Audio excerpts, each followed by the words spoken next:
Hello friends, मैं सोनम अग्रवाल आप सभी का स्वागत करती हूँ अपने चैनल एजुकेशन फॉर स्कॉलर्स में।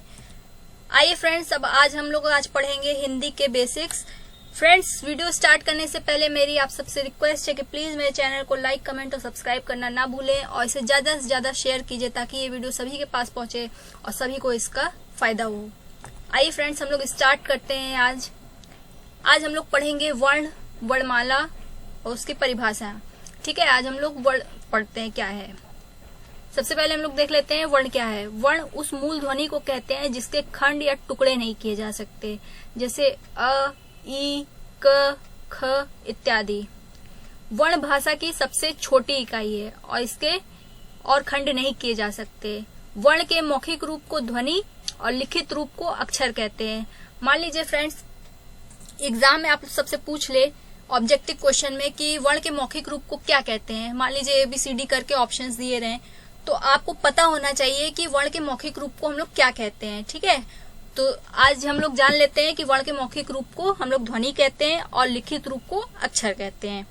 उदाहरण के तौर पर हम लोग देख लें तो जैसे मान लीजिए कोई वर्ड ले लेते हैं राम, तो राम में 4 मूल ध्वनियां हैं, इसके खंड नहीं किए जा सकते। जैसे देख लीजिए आप, र धन बड़ा, धन म, धन छोटा, इन 4 मूल ध्वनियों से मिलके राम वर्ड बना है। ठीक है, इन्हीं अखंड मूल ध्वनियों को वर्ण कहते हैं। हर वर्ण की अपनी एक लिपि होती है।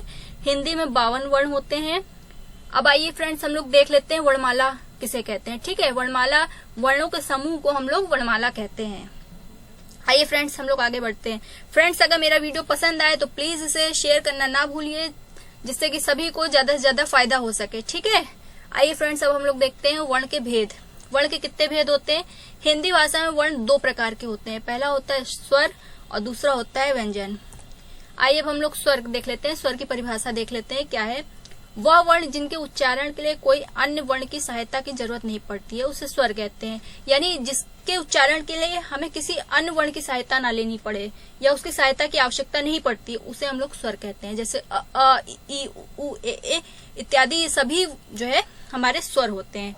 स्वर कितने प्रकार के होते हैं? 2 प्रकार के होते हैं। एक होता है मूल स्वर और एक होता है संयुक्त स्वर। ठीक, मूल स्वर जैसे अ, ई, उ, ए, ओ और संयुक्त स्वर। ठीक है, आइए हम लोग आगे देखते हैं। मूल स्वर कितने प्रकार के होते हैं? मूल स्वर 3 प्रकार के होते हैं। जैसे पहला है हर्ष स्वर, दूसरा है दीर्घ स्वर, तीसरा है प्लुप्त स्वर। पहले हम लोग देख लेते हैं हर्ष स्वर क्या है। इनके उच्चारण में बहुत ही कम समय लगता है, इसलिए इन्हें हर्ष स्वर कहते हैं। जैसे अ, ई, उ। उसी प्रकार दीर्घ स्वर देख लेते हैं। दीर्घ स्वर में हर्ष स्वर से कहीं ज्यादा समय लगता है। जैसे आ, ई, उ।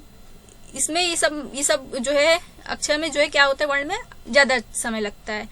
आइए हम लोग देख लेते हैं प्लुप्त स्वर। प्लुप्त स्वर किसे कहते हैं? जिसमें हर्ष स्वर और दीर्घ स्वर से अधिक समय लगता है, उसे प्लुप्त स्वर कहते हैं। जैसे कि एग्जाम्पल के तौर पे हम लोग देख सकते हैं ओम।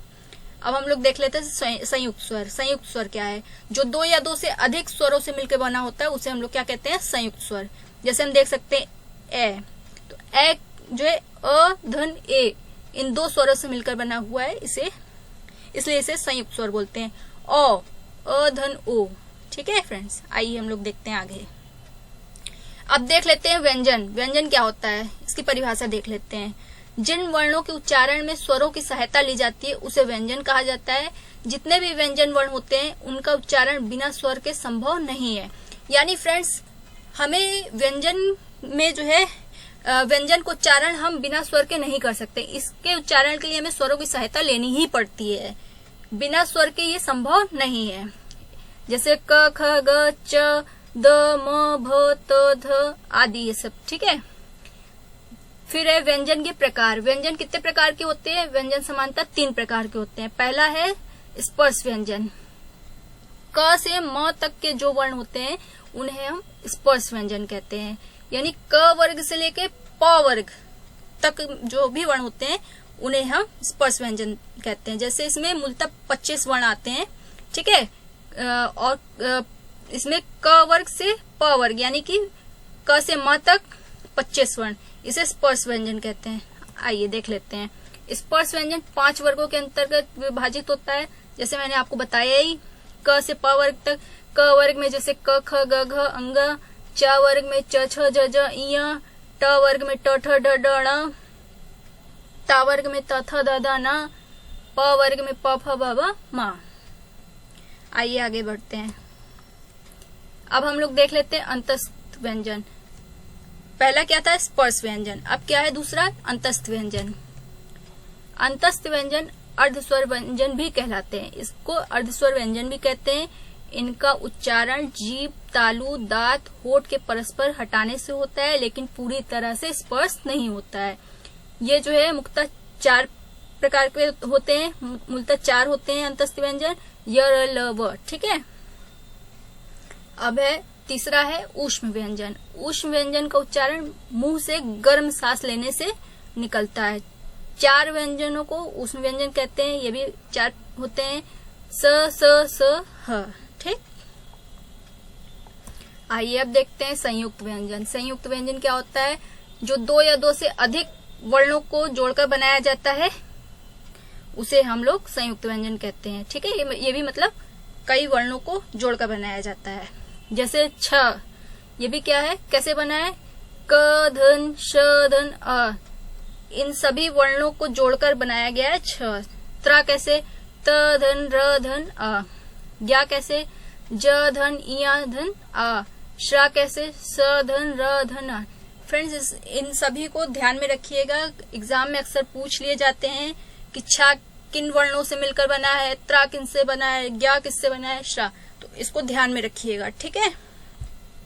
आई होप फ्रेंड्स आपको आज का वीडियो मेरा पसंद आया होगा। मेरी मेहनत आपको सबको पसंद आई होगी।